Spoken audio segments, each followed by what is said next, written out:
The great Cockney singers on the music halls, Gus Elan, and whereas Harry Champion sang very much like the average bloke in the pub, Gus Elan sang with this type of Cockney accent that was around when Dickens was around, and where they sort of pronounced the W's as V's and the V's as W's, very well.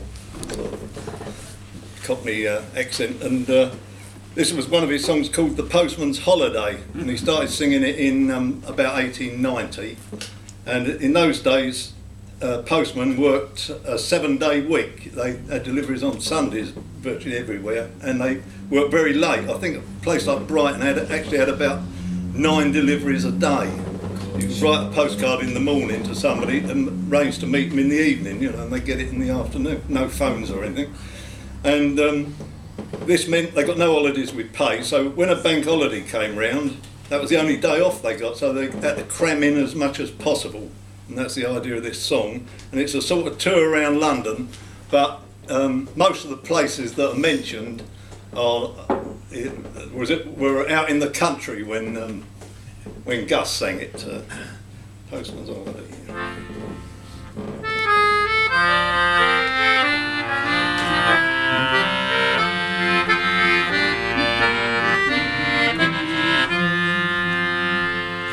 I works all as God sends me, and I is an O for strong, and I'm mostly on me trotters all the time. But whenever Easter Monday or a Whitsun comes along, well, the chance to have a rest is really fine. I lately took it easy, 'cause I had a day to spare, with a wife and kiddies in their Sunday clothes. 'Twas a treat to make me mind up for a bit of country air and the pleasures of a quiet day's repose. And there was me and the missus and the half a dozen kids, set out in the morning for the zoo.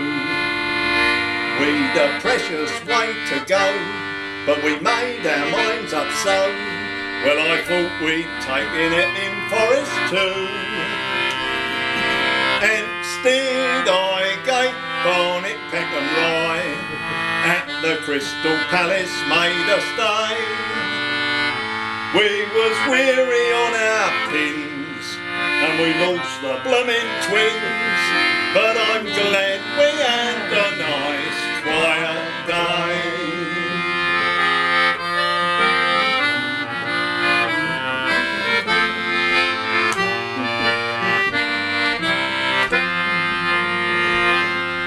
The night before, none of us thought of going up to bed, 'cause we had all day tomorrow for the rest. And half the night was taken up with cutting meat and bread and getting all the kiddies ready dressed. I felt a bit lopsided, 'cause I carried all the grub. It's a wonder what a lot them kids can peck. So I bought a gallon bottle full of porter from the pub to balance all the grub around me neck. And there was me, the missus and the half a dozen kids, climbing up the monument so high. Then we played at Jack and Jill, when we sampled Greenwich Hill, and had a run to Chiswick by and by. Acton, Hendon, Willesden, Kensal Green, loaded with the lilac and the may. I'd a blister on me heel from a lump of half-inch steel, but I'm glad we had a nice quiet day.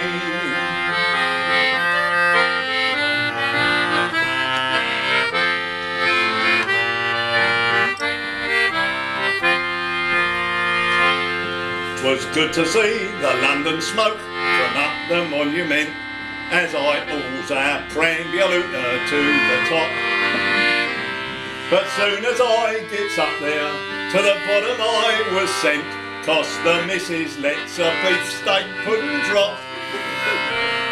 And when we reach the certain time, the nipper tumbles in. He's shooken up and down a bit to drain.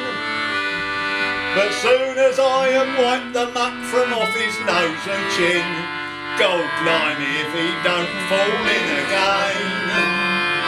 And there was me and the missus and the half a dozen kids, and nothing in the bottle but the bung.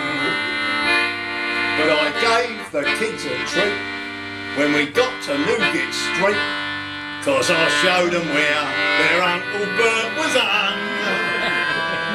A West End, Wanstead, Wapping, Walthamstow, we reached a spot I call St Mary's Grave. And I turns and says to Ma, here, we mustn't go too far, but